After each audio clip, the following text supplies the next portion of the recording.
My husband, who had been on a solo overseas assignment for 3 years, returned home. However, the moment I opened the front door, my mind went blank.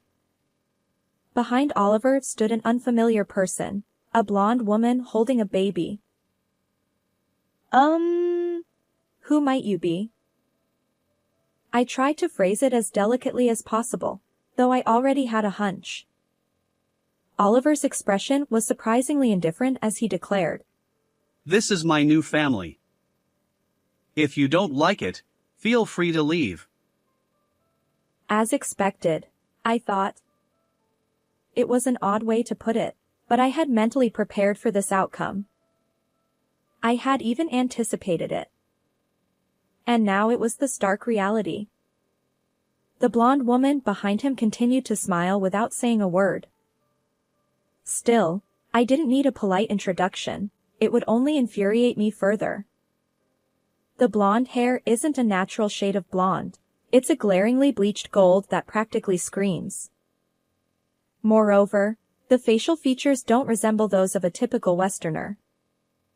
To put it plainly, this person looks unmistakably Asian. Mom, I'm home. Liam's unexpected words shattered the unbearable silence. Liam, what's going on? Why so early? Oh, Liam, you've grown up a lot. How have you been? Oliver showed surprisingly little remorse. Was Liam truly accepting this situation? Just then, Liam reassured me. Mom, it's okay. With that simple statement, my lingering feelings were finally resolved. Liam was right. I'd managed to get through everything so far. All right then. I'll leave. I replied. Dinner's ready, sorry for the wait. Oliver replied. Oh, thanks. We've been married for 13 years.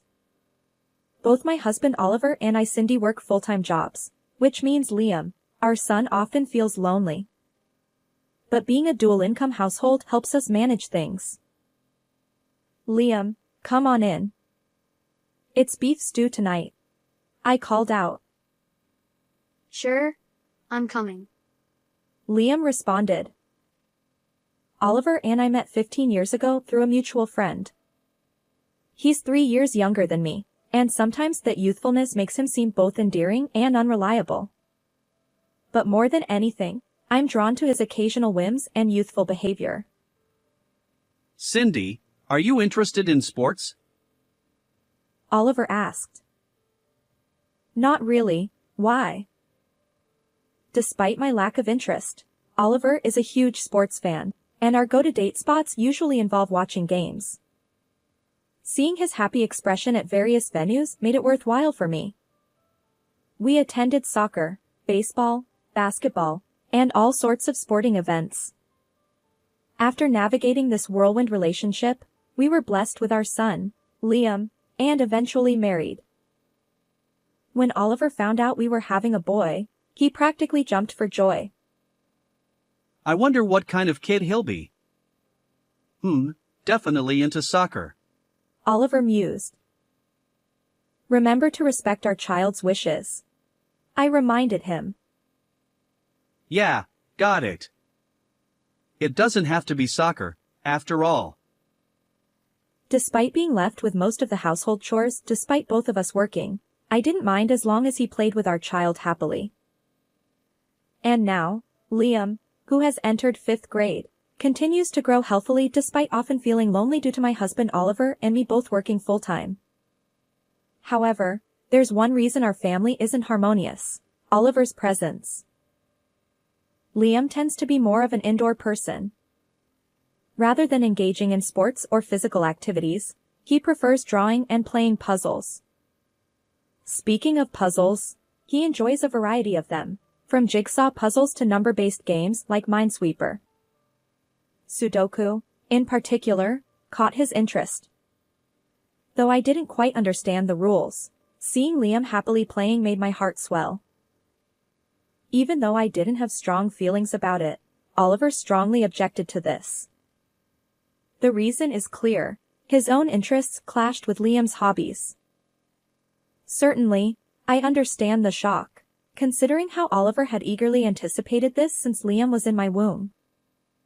It would have been enough to lament, but Oliver went so far as to impose sports on Liam. Liam, are you really not interested in sports? Let's play soccer outside together. Come on. He even tried to drag Liam out forcefully. Hold on, Oliver. Cut it out. Given that, I couldn't overlook it, and when I intervened, Oliver snorted and stormed out of the house. Meanwhile, Liam wiped away tears. This exchange isn't something new. It's been ongoing since Liam started elementary school. I hugged Liam. It's okay. You should do what you enjoy. There's no need to force yourself to match Dad. Liam nodded. By the way, what happened to that puzzle we bought recently? I finished it already. Liam replied. I was quite surprised. The puzzle in question was a jigsaw puzzle that even an adult like me hesitated to tackle. To complete it in just a week was impressive. While I've always known Liam loved puzzles from a young age, I wondered if this might be some kind of talent. Still, the real issue remained Oliver. If things escalate further, it could become unmanageable. I need to find a solution before that happens. The more I think about it, the more my head hurts. I let out a deep sigh in front of my son. Since that day, Oliver's return home grew later, and the time spent together on weekends diminished. While this trend isn't generally positive, considering our current household situation, it's not all bad. On the flip side, Liam now has more time to pursue his interests freely. As I contemplate this, Liam flips over the completed jigsaw puzzle we bought recently and starts working on the reverse side. Whether he possesses innate talent or not, he genuinely enjoys activities that engage his mind. If Oliver were here, he'd likely offer some criticism. But that would be the least of my worries. The worst-case scenario involves forcing Liam to participate in activities he dislikes or unnecessary scolding. Initially, I tolerated Oliver's lack of help with household chores, hoping he'd eventually take care of our child. However, the current situation is far from ideal. It's heading in a worse direction. Personally, I find it increasingly difficult to accept. I'm home. At that moment, Oliver returned. It was Sunday evening, past 4 p.m. Welcome back, I replied. Our words had lost their warmth over time. His late return likely meant he'd been out watching sports somewhere. I couldn't help but wonder about his true feelings regarding our situation. So, I decided to ask directly. Hey, I have something to discuss.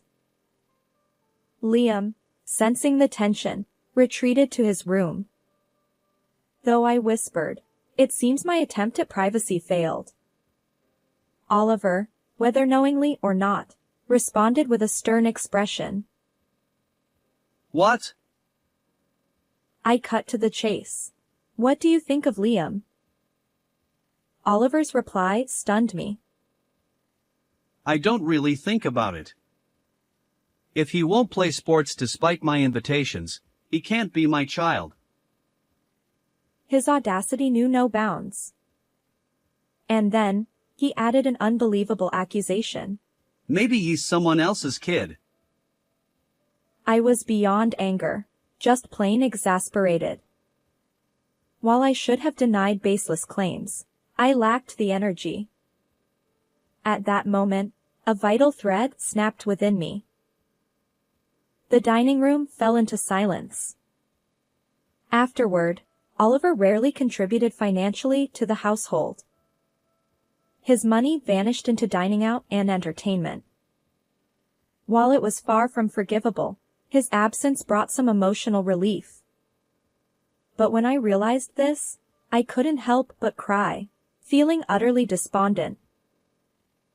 And then, one summer day after some time had passed, I'll be working overseas. I wondered how I should react. Should I be happy, surprised, sad, worried, or something else entirely? For how long? I asked. At the shortest, 3 years. He replied. The relief that surged within me was indescribable. I see. Take care. Lately, Oliver has been spending less time at home. But when he occasionally returns, it feels as if the entire house has become a vacuum, suffocating me. No matter where I am, I struggle to breathe, yet I can't even bring myself to retch. Considering this environment, his proposal to be away for an extended period is an unexpected offer, one that I could hardly have hoped for. Honestly, I don't care what he does or who he's with over there. Oliver added. I leave next Sunday. Understood. Our conversation ended there. As I pondered my lack of reaction, I realized I had no answer. And now, 3 years have passed since he went on a solo overseas assignment. Liam has graduated from elementary school and is now a second-year middle school student. He appears more mature than before. During these 3 Oliver-less years, we've enjoyed a peaceful existence. Perhaps it sounds exaggerated, but the relief of having fewer worries is immense. Our lives have become a bit tougher, juggling household chores and work, but it's fulfilling nonetheless. As for Liam, he still enjoys using his brain. He works on puzzles and devotes even more effort to his studies. His strong suit is mathematics. According to his homeroom teacher, he tackles challenging problems that surpass those of his peers. Hearing this, I felt both proud and convinced that my son indeed possesses talent. I tried to share this news with Oliver, but there was no response. On another note, respecting Liam's choices and allowing him to pursue his interests has proven to be the right decision. It brings me a sense of fulfillment and reassurance. Most importantly, Liam's smiles have multiplied, a reward in itself. And so it was. Without dwelling too much on the past, I should wrap up my break and get back to work. Over the past 3 years, the concept of remote work has become widespread due to the times we live in. My workplace is no exception, and I've had more opportunities to work from home. Considering commuting, household chores, and everything else, this arrangement is quite convenient. Just then, the doorbell rang. It was a weekday afternoon, so it could be a delivery, a salesperson, or perhaps something related to the neighborhood association. Liam wasn't due home for a little while longer. As I glanced at the monitor, I saw Oliver's face, a shade darker than I remembered. "Welcome back," Oliver replied. Yeah, I'm home. His expression didn't reveal much, but there was something about his demeanor that hinted at good spirits. Over the past 3 years, I've hoped that Oliver might have reconsidered his stance. But as I opened the door, my mind went blank. Behind Oliver stood an unfamiliar woman, a blonde with a baby in her arms. Who might you be?" I tried to phrase it delicately, though I already had a hunch. Oliver's expression was surprisingly indifferent as he declared. This is my new family. If you don't like it, feel free to leave. As expected, I thought. It was an odd way to put it, but I had mentally prepared for this outcome. And now it was the stark reality. The blonde woman behind him continued to smile without saying a word. Still, I didn't need a polite introduction, it would only infuriate me further. The blonde hair isn't a natural shade of blonde, it's a glaringly bleached gold that practically screams.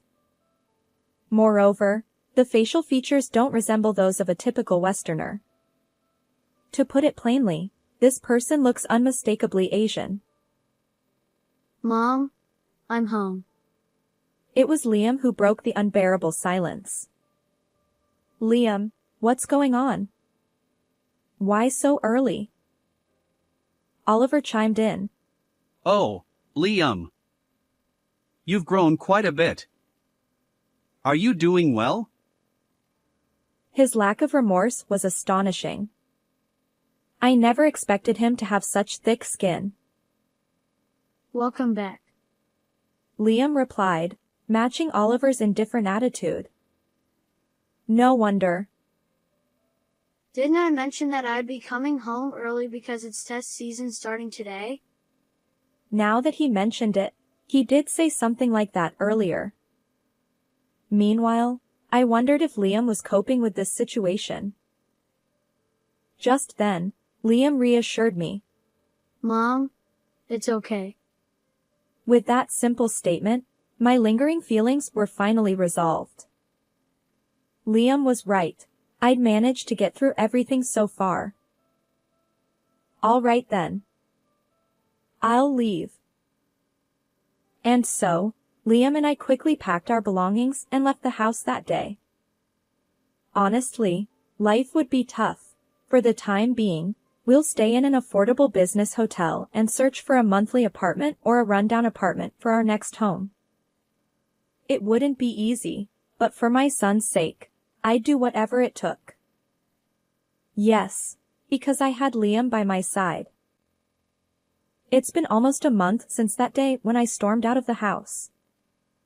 Now, we're living modestly in a reasonably clean, compact apartment. Oliver and I have already completed the divorce proceedings, including custody and child support arrangements. But somehow, Oliver has managed to find out something. He stands before me, looking slightly disheveled. I hadn't planned on this encounter, but I'm curious about his intentions. What do you want? I asked, feigning innocence. Why didn't you tell me? Oliver's eyes glare with resentment.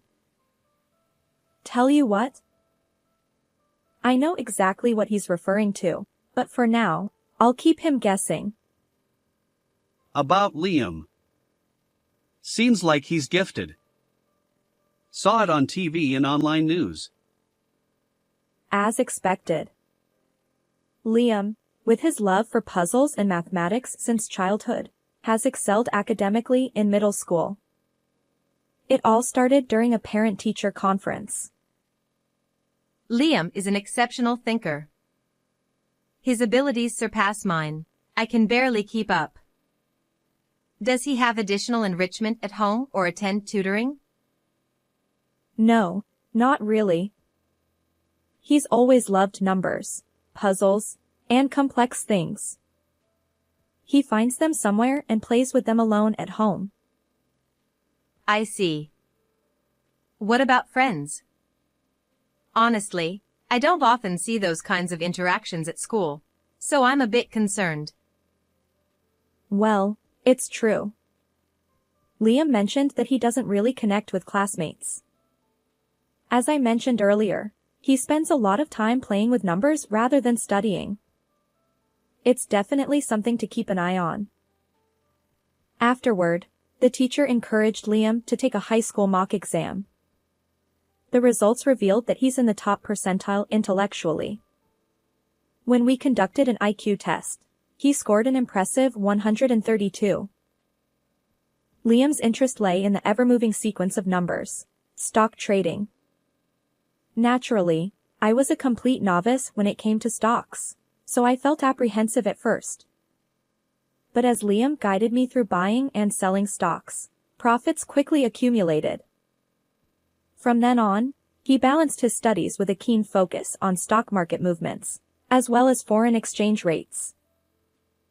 Somehow, he caught the attention of the media, leading to TV interviews on the theme of exceptional child prodigies, unraveling the gifted. Given his relatively advanced age and the unique nature of his expertise in stock trading, The response was substantial. The topic was featured in the news and reported on the internet, creating quite a buzz. Even I found myself surrounded by other parents, discussing Liam. As for Liam himself, there's hardly anything left to say. However, how he truly feels about it is a different matter altogether. I was also concerned about Liam's friendships, but apparently, he doesn't have any strong opinions on the matter. This was about a year ago, which is why I had the confidence to leave with Liam. Oliver likely learned about this through those media outlets. Oliver probably learned about it through those media outlets. Although he should have found out during his business assignment through a phone call, he didn't even answer that call, let alone return any messages. It's a bit late to complain now, but I wonder what his explanation could be. I've seen reports about making profits through investments. Why didn't you tell me? As expected, he's fixated on that. I felt a wave of relief, my shoulders relaxing. I did inform you when I found out. You're the one who didn't answer. I continue, my frustration mounting. Always the same. You never listened. When Liam said he preferred puzzles at home over soccer, when I tried to discuss it, and now this situation, you ignored it all. Refused to engage. So what? Even if I told you now, what difference would it make? We're practically strangers. Sorry, but I have no intention of doing anything. Oliver stammers. Wait. I was deceived. Did he not hear my recent explanation? Why should I listen to someone who never bothered to listen? But if I don't listen now, won't I become just like him? Reluctantly, I brace myself to hear his side of the story. Not that it'll change anything, I'm merely indulging him. Oliver stumbled through his words, recounting the events of the past month. After that, I live in that house, but she doesn't have money. We couldn't pay the rent right away. I was deceived by her words about having savings. He continues. When we discussed the money issue, she got angry.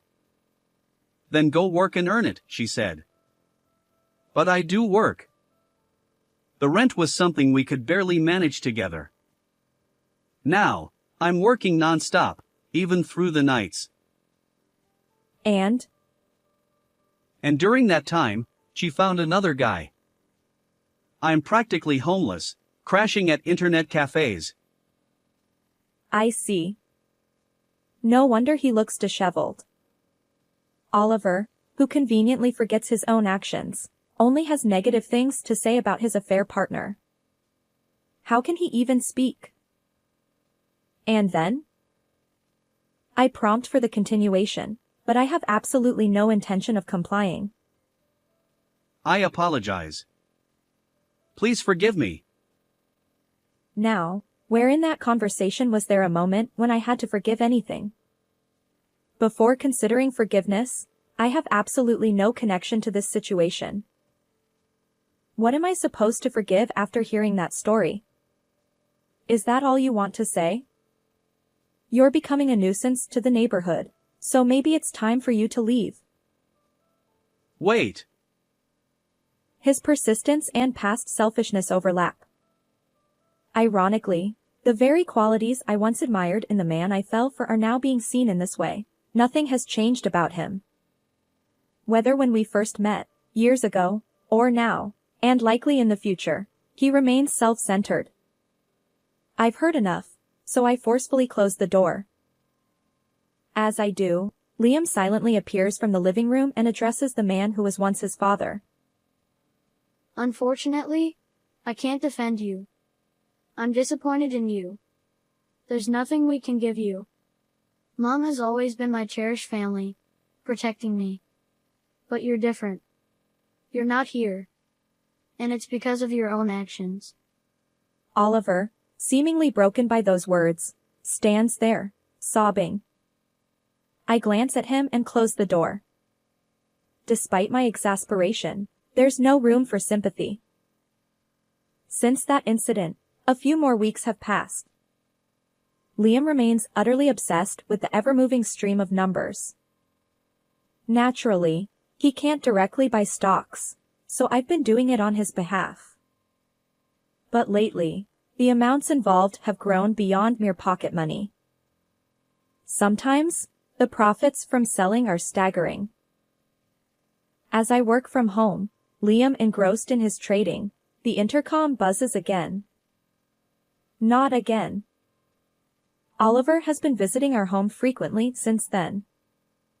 Most likely, today's visit isn't about persuasion, it's quite literally a plea. He's becoming insistent. If he intends to continue, I'll have to address this more seriously. As much as I'd prefer to ignore him, I reluctantly head to the front door. Can't you give it a rest? Oliver stammers. I was wrong. Please forgive me. Apparently, he still doesn't grasp what truly irks me. So I asked him directly. Do you even understand why I won't engage with you properly? Oliver replied. I get it. It's because I went bankrupt chasing other women, right? I couldn't believe it. A heavy sigh escaped me, independent of my will. You really don't understand. I continued. That's irrelevant. As I've said before, that has nothing to do with me. I sighed again, emphasizing my point. What I can't forgive is how you abandoned Liam just because he didn't conform to your expectations. Children aren't possessions. To discard him so easily based on your whims is beyond selfish. Oliver sank to his knees upon hearing this. And now, when you're desperate for money, you suddenly turn to our son's stock trading skills? Are you kidding me? Also, if you plan to keep showing up here, be warned, I'll call the police next time. With that, I closed the door. It was a scene I'd lost count of. I did offer advice. With that, it's unlikely that he'll casually approach anymore. Whatever life he chooses from now on, it's a story that no longer concerns me. Rumors have it that Oliver is scraping by in a rundown apartment, visiting friends one after another. The reason is undoubtedly financial, though perhaps desperate is a more accurate term, given his personality. Since I warned him about involving the police, he's stopped coming here, but it seems he's up to the same antics elsewhere. He's likely playing the victim, conveniently forgetting his own actions. It's beyond frustrating, and just thinking about it makes my head spin. Amidst this, I notice Liam intently staring at the monitor. He's fully immersed in stock trading. Clearly, he finds it incredibly enjoyable. Being able to witness this firsthand brings me immense happiness. Then, without looking away from the computer, Liam murmurs, Mom, someday I want to make things easier for you. I want to buy you a house as a way of giving back. If things go well, it's definitely possible. What are you talking about? I've managed to work and support us because of you. You've already made life easier for me. In fact, Liam's talent is what allows us to get by with just one income. However, most of the profits from stock trading are being saved for his future. If we truly intend to buy a house, I can't leave it all up to Liam.